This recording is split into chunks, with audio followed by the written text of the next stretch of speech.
growing up, I would go straight to the agony aunt section of my mum's Women's Day magazine. Skip ahead, and I'm now a counsellor with 20 years experience, here to bring my best advice to answer your questions and challenges.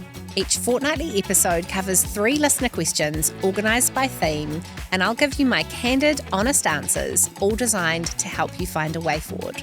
If you've got a question you'd like me to answer, there are a few easy ways to send it in. You'll find a question box on my Instagram stories every Tuesday, or if you'd like to ask your question anonymously, you can find a link on my Instagram bio, in the show notes, or at charlottecummings.nz. Thanks for joining me for this episode of Ask Charlotte, part of the Feel Better podcast. Well, here we are with another Ask Charlotte episode, this time with 3 questions all about kids' mental health. And I love talking about our children and their well-being because as parents, we are only as happy as our least happy child. And I think that parental well-being and the well-being of kids is so closely interconnected. We definitely want to support our kids to develop the best sense of their own personal well-being we can. And there is so much for them to navigate these days that it's great to be able to speak into these topic areas today. Okay, so today we're going to be covering 3 questions. The first is about separation anxiety and how to support your child through this. The second is about dealing with illness or death within your family or wider circle and how you work with your children through times like this to help them. The second question is about supporting kids when someone that you love is going through illness and maybe even in the process of dying. And the third question is, how do I get my kids to relax? So thank you so much to the listeners who have asked these questions today. I can't wait to get into this with you. Okay, so the first question, what do I do when it comes to my child who is experiencing some really strong separation anxiety? So the first thing I think that is really important when it comes to any kind of anxiety with children is to get as much detective work done as we can around what it is that they are actually afraid of. Now, for a long time, I did therapy with children. It was amazing. I love play therapy with kids. Unfortunately, that's just not part of my practice with how things have evolved. But there is something I learned that is really important around working with kids and anxiety, and that is getting to the bottom of what it is they are actually afraid of. Now, I think it is bordering on criminal that we slap strategies across issues like this without really getting into considering what it is your child is scared of. So anxiety and worry is often telling us something really important. And with kids, it can be quite tricky to get to the bottom of this. But being able to explore what is it they are worried about happening is something that is so significant when it comes to navigating separation anxiety. So you want to really get into understanding with them, what are they concerned about happening? So when I've worked with other children around this, we've found out that they've had some really difficult beliefs in the mix around something bad happening, or what if they forget to come back for me? What if I get tricked and I'm left alone here forever? What if something bad happens after I am left here? About not being able to control how things are for their parent, and maybe something bad is going to happen to them when they are apart from me. So we really need to spend some time getting very clear on what it is that they are worried about. And even the littlest of kids can usually talk to you about this to some extent, or will show you in their play.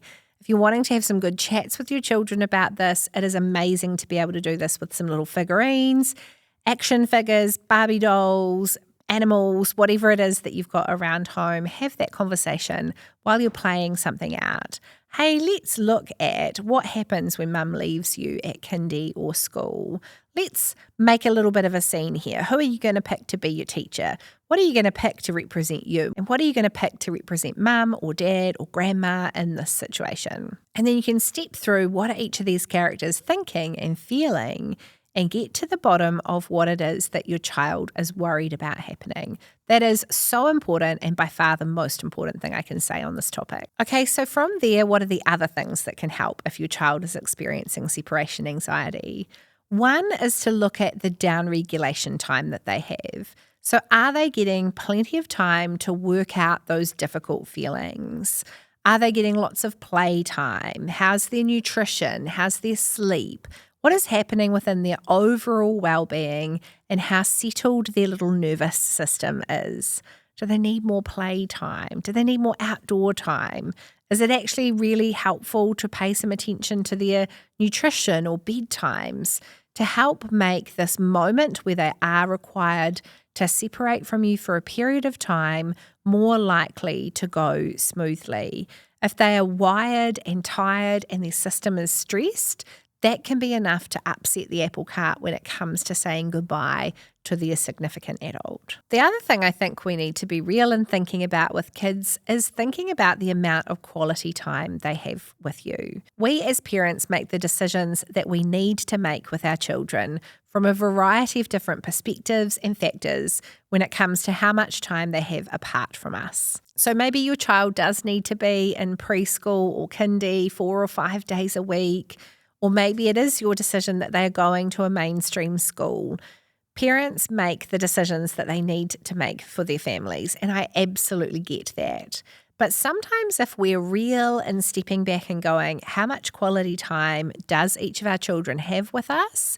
There can be a little bit of a gap in that space. So have a think about, does your child need a top up of quality time with you? Obviously within the boundaries of the realities for your family. I know that all parents are always doing their best in this space, but how do you turn up the dial on some quality time with your child so that there is that sense of there being some nice connection between the two of you? Another key thing to consider here is the language that you use. Now, I so often overhear little bits of this, and I've been guilty of this myself, but it's important that we are mindful of how we talk about this issue in front of our child. So saying things like, oh, they're just really clingy and it's driving me nuts, is probably not that helpful for you and your child moving forward.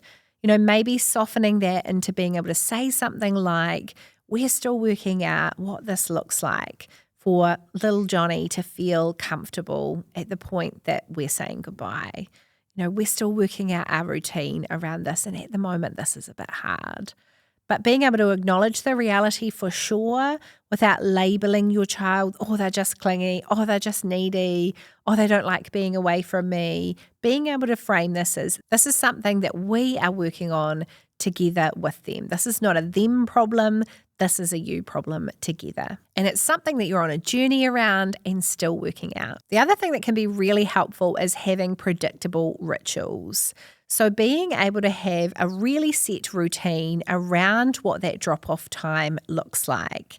Now, something I learned from a psychologist friend of mine that I found so helpful is that children, when they're really young, don't understand time. So saying to your child, Mum's going to have 10 minutes with you and then I'm going to go, is something that can be really counterproductive because your child is just getting wound up and anxious about how long that 10 minutes is and has it been 10 minutes yet.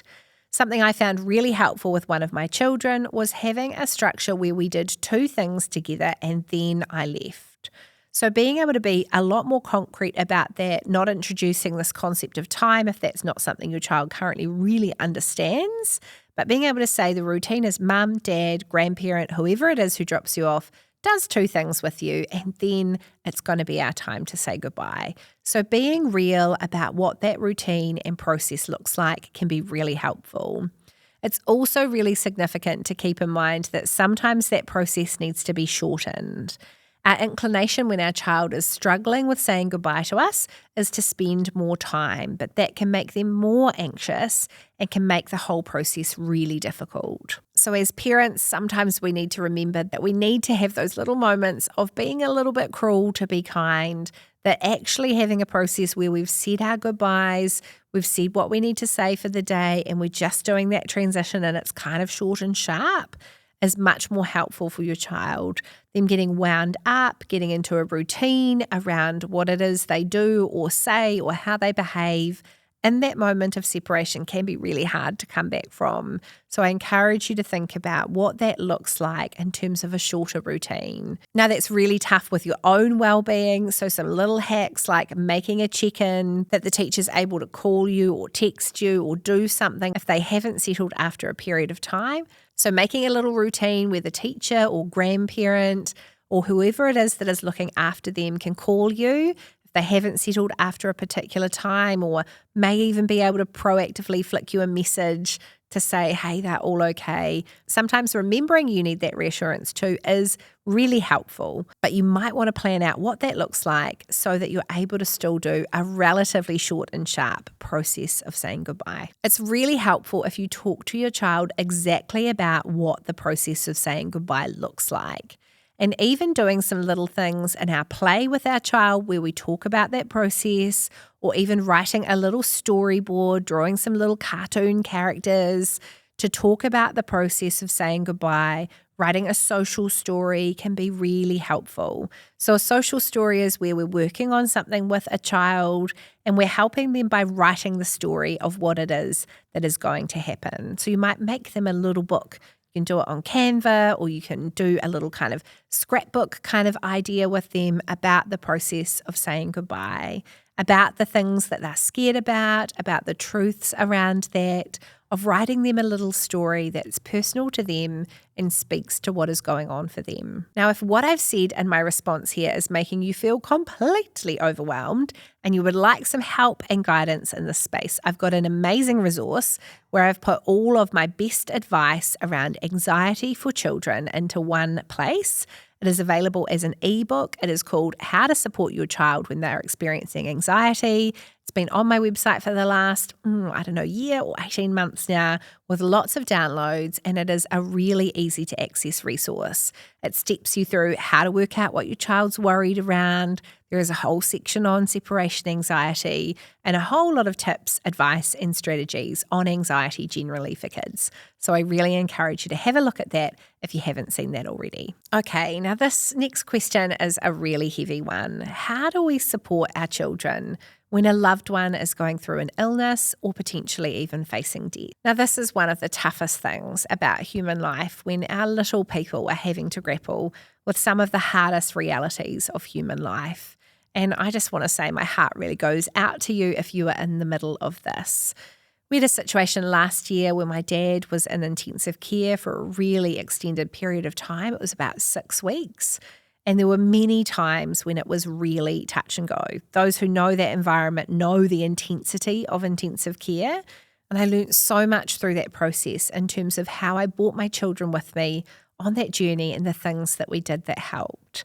Now, I know everyone's situation is going to be different when it comes to this, whether it's a short-term illness or an accident or something over a longer period of time, whether it's a family member or a family friend or neighbour or teacher.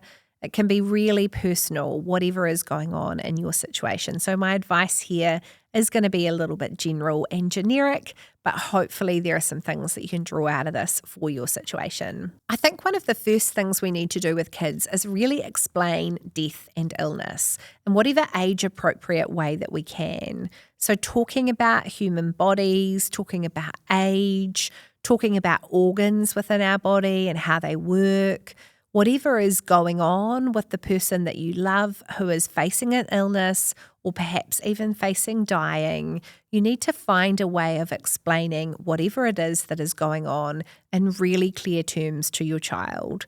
So they deserve to understand what is happening. One of the jumps for children is that they can often then worry that whatever has happened to this particular loved one is going to happen to somebody else or to them. So it's important as part of that too that you talk about whether what has happened is contagious, because often children assume that cancer is contagious, or that kidney failure is contagious, or a heart attack is contagious. It's really helpful to clarify the facts with children around the likelihood that them or someone else they love might experience that thing too. And obviously we have to be real about the fact that our human bodies only last for so long, and that sometimes people die because they're old, and sometimes people die because of an illness or an accident or something else that has happened. But somewhere along the way there, we often need to talk to children about probability, about things like whether something is contagious, and some of the facts of whatever it is that is going on. Flowing on from that, we need to make space for their questions. So it's really helpful to tell your child they can ask questions at any point that they like, and to talk to them about who they can ask their questions to. Sometimes they hold back on their questions because they think, oh, this is happening to mummy as well. Mummy's really upset about this. To be able to say to them, you can actually ask dad or your granddad or your teacher if you've got questions about this too. They would be really safe people to ask. So make it clear to them who they can ask and make sure there are lots of options around that. Sometimes saying to them, you can talk to me about this anytime if you're also affected by the grief and loss that is going on is just not workable. Our kids will pick up that is going to make us stressed or upset. So sometimes they need options around that. The other thing that can be really helpful is to think about creative things that you do through this time. So involving our children in creative efforts around acknowledging what is going on can be so helpful. So there was a night where I took one of my children to the intensive care unit and we put up a photo wall for my dad. He at that time was completely unconscious and the hope was that he would regain some consciousness, that he would recover from what was going on, but we didn't know where that was going to fall. So what we did together, my son and I, was we found a whole lot of different pictures that we could put up on the wall so that if he did open his eyes, he would have his family members right there to have a look at. He would see some of those healthy moments, some of those happy times, and be reminded of those things to bring him some comfort. Now, my child absolutely loved doing that. And one of the things that we really loved about that too is that was an opportunity for our children to share with the medical staff. You know, they'd come in and say, wow, look at what he looked like there, or, oh, did he do that? Or tell us the story about that, or does so-and-so do this? It was an opportunity and an in conversation within the ward and something that my children loved. They could see themselves. They also knew that when we were leaving the hospital, they were right there still with Pop, that even when they had to go back to their lives, their presence was right there because they'd left their photos there. That was really helpful. Sometimes children can feel so powerless when there is an illness or when someone has died. So giving them things to do, giving them some kind of creative outlet and coming up with those ideas can be such a helpful thing for them. The other thing that I think can be helpful is setting aside some special time to let the emotions out. So whether this is through a time of illness or perhaps after a person has passed away, we can set aside some times that really lift the lid on the emotions. So maybe you're walking through a journey of grief and you set some time with your children to say, we're actually going to go for a walk up the hill or a walk on the beach and we're going to think about grandma or Uncle Tom or whoever it is. And we're going to allow ourselves this time to remember them or to think about what's happening for them. And it's about making space and ring fencing that time to think about what is going on, to process some of those emotions, to kind of lift the lid, have some conversations if you need to. But it sets aside that time so there's perhaps less of a sense of those waves of grief being able to come and completely bowl them over. That proactive time is so helpful in a journey through something difficult like illness or like grief. The other thing that can be so heartening through these times is to enjoy the things that that person enjoyed. I have a friend who makes Uncle Murray's pav on a regular basis with their children to remember a significant family friend who passed away who had a great pav recipe. And I love that ritual and routine. It is something they've kept up, that they post about, that they share about, and I think it is just really beautiful. So think about, what did that person enjoy? What were they good at? And how can you embrace some of those things and reflect those things in a way that honours that person and your memories with them? It can even be hard when a person is going through illness to make sense of the fact that some of our life is going on as normal. I remember at a time when my dad was in intensive care, it was my birthday, and one of my children really struggled with, how can we go out and have dinner when this is going on? So being able to talk about how we have our health, we have our things that we're going to go out and enjoy on their behalf. No, they can't come with us right now. Yeah, this is really difficult, and isn't that tough? But also one of the challenges for us is to still enjoy our lives and to do the things that bring us together too.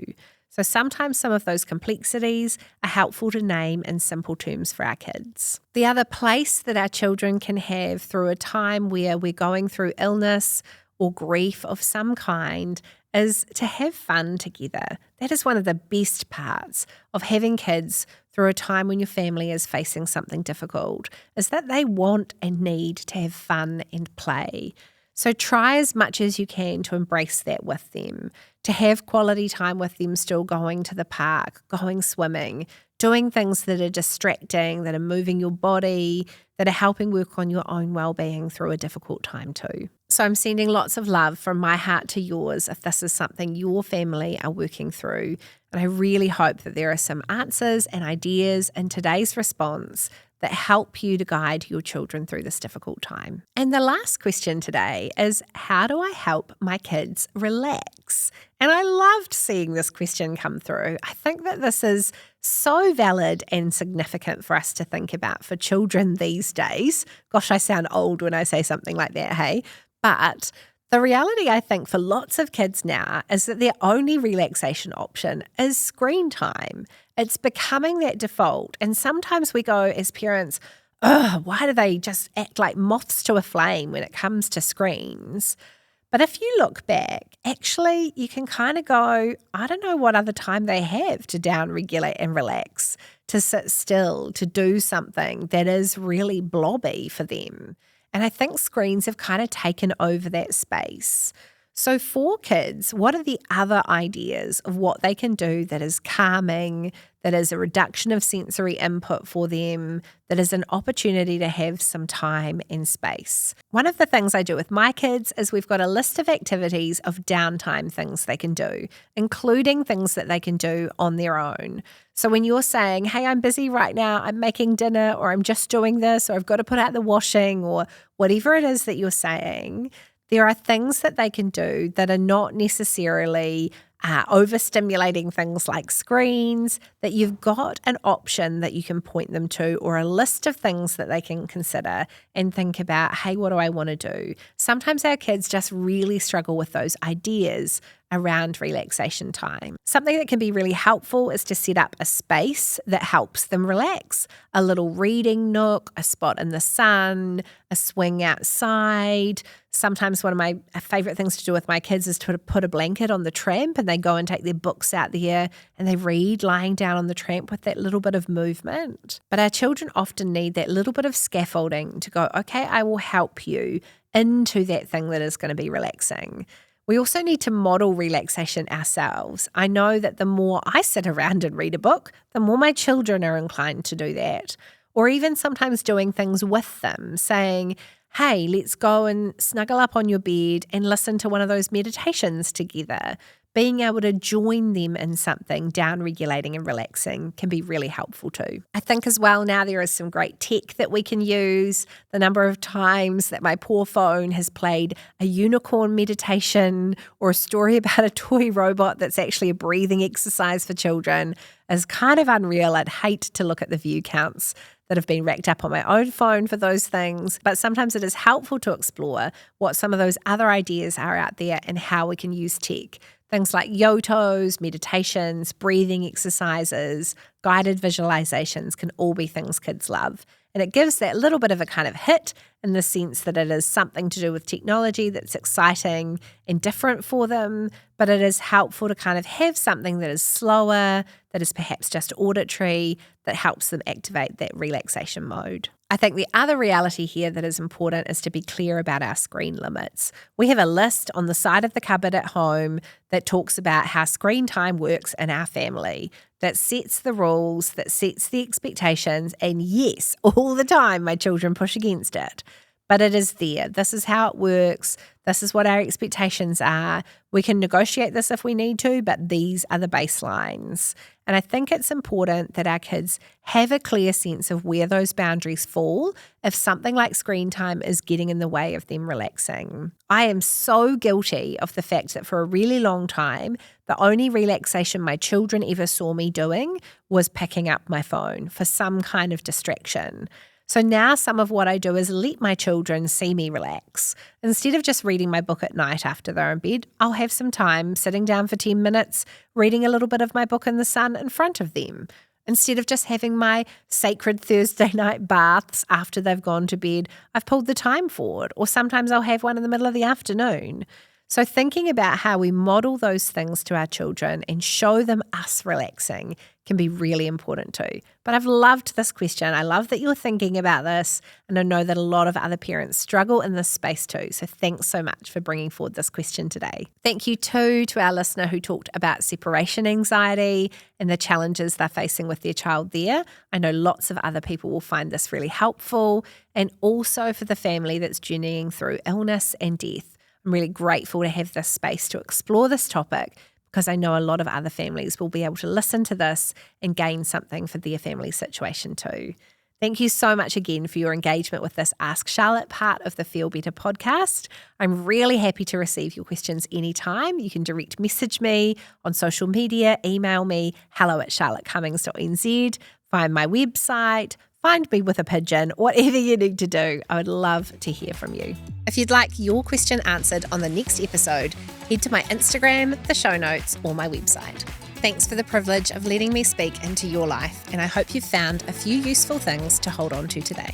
This has been Ask Charlotte, part of the Feel Better podcast.